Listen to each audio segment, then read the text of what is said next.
Let's circle up about the actual match itself. This era, is very much the call it in the ring era. How much of this creative would have been discussed before you guys get in the ring? Just a finish that was probably brought across by Tommy Young in the arena. That's it. Everything else was in the ring. And people find it hard to believe that everything was called in the ring and all that stuff. There wasn't a lot of talking. That's why you had to have stuff on your tool belt, moves. You had to be able to work holds. You had to know the transitions, and the way it went down, it's not a big mystery, but if one person doesn't have the knowledge to apply, you could see where it would go south. If we locked up and I muscle you into the ropes and I break clean, you're the babyface. You let that go down. You let it go down. I haven't done anything wrong. If I grab a hold, you're a better wrestler than me, supposedly. You reverse it. And there's not conversation going on. It's just, if I snatch an arm and I'm still in that same position 5 seconds later, pretty good idea. I want you to reverse it.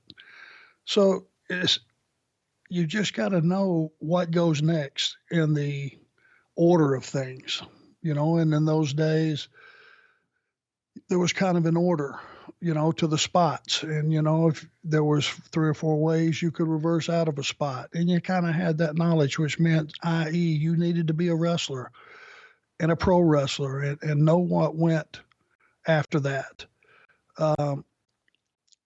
And then you could start to add stuff or take stuff away. And, that's the way it was. There wasn't sitting there all day and mapping out a 6-minute match.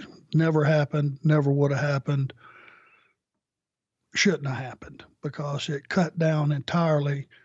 It cuts down on your ability to learn and improvise and basically just go work. In this era, how did you find out what the finish was going to be? Once upon a time, I know it was written on a chalkboard or, a dry erase board in the back, and you could just tell with the way the names were positioned or whatever, who was going over and all that type of jazz. In this era, occasionally for these big shows, you would have separate locker rooms because you had separate entrances. So you wouldn't be even mingling with your opponent before the match because you guys are coming out from different sections. What was it like here in late 85? Well, yeah, the referee would just bring over the finish and just give you a rough estimate of time, which that on a house show, you didn't have to stick to that. But if you went over your time, there better be a good reason. It was all about the fans. It was about drawing money. If I was going to make more money next week, it wasn't because I went in Jimmy Crockett's office and hounded him for more money or hounded Dusty for more money. The way you made more money in the business during that time was you got put into a slot that was recognized as a money slot.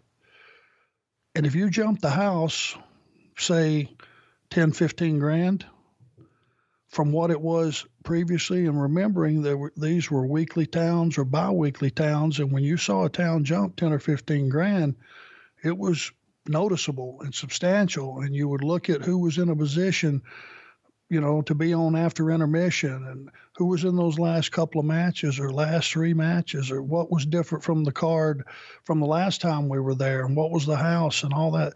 And it was a pretty quick formula that you could go to and go, okay, these guys jumped the house. And that's how you made more money. So in those days, the referee would have brought that across.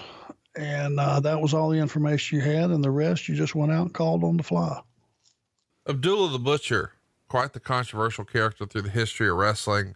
Could a character like Abdullah the Butcher, that gimmick and his style of doing business, would that ever work in 2019, do you think? No. Did you ever have any matches with Abdullah? Nope. It was pretty one-dimensional. Abdullah would come in, you needed a short match, you needed a bloodbath. Once Abdullah had fell down once, the bloom was off the rose. Was not an attractive sight, him getting back up. And, and God bless him. He bled to death for the business, and he worked his ass off for the business, and he drew some money down in Puerto Rico and Atlanta and some different places. But it wasn't an up and down affair when you had a match with Abby. Let's talk a little bit about, how you're adjusting to Jim Crockett here. Is it a different style of wrestling at all? We've talked about recently on the show that, the style of wrestling that you had grown accustomed to with Jim Crockett had to change when you went to the WWF. And you even detailed a conversation you had with Barry Darsow, about how much you were giving the young stallions. Was the style of wrestling you were used to in Pensacola and other territories, was that an adjustment to Jim Crockett, or what was different about the Jim Crockett style and expectation compared to the other territories? Well, NWA was a standard, and you had to be able to work. You had to be able to pull time. You had to be able to tell a story. And in those days, because, you didn't have high profile heels like the Four Horsemen. Let's just face it, we were pretty high profile, and we superseded heel or babyface. You just had Led Zeppelin coming to your town. Get your ass up and go get a ticket now. It's only a month away. And people, that was the mentality. So when I got to Jim Crockett, it was what I had been conditioned to do. I've often said Bill Watts was a very difficult man to work for. He was very intimidating. It was a rough place to work because you would travel sometimes 3,000 miles. 2,500 was the norm. But the fact that you had to go out there and not punch and not kick and wrestle, that's how you learned how to work. And that's how you learned how to sustain a job in a territory where you went to a town weekly or bi-weekly. You better have enough stuff on your tool belt to be able to go out and, 4 weeks in a row in a given month, you might be in the same town. So you had to change your matchup every single week. And that's the same way it was with Crockett. It was pretty much an NWA thing versus a WWF thing because the rings weren't as hard.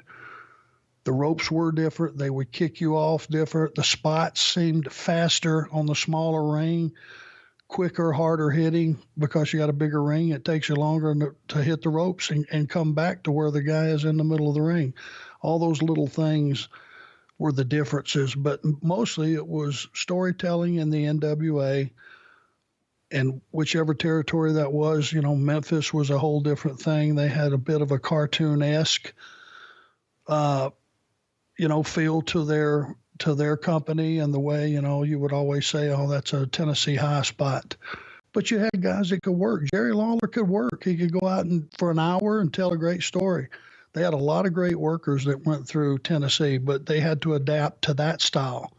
Jim Crockett Promotions means you had to have a good, solid base working knowledge of how to tell a story, and you had some TV time to get yourself over. And they would at least give you the tools, and if you had the wherewithal to get over, you got over.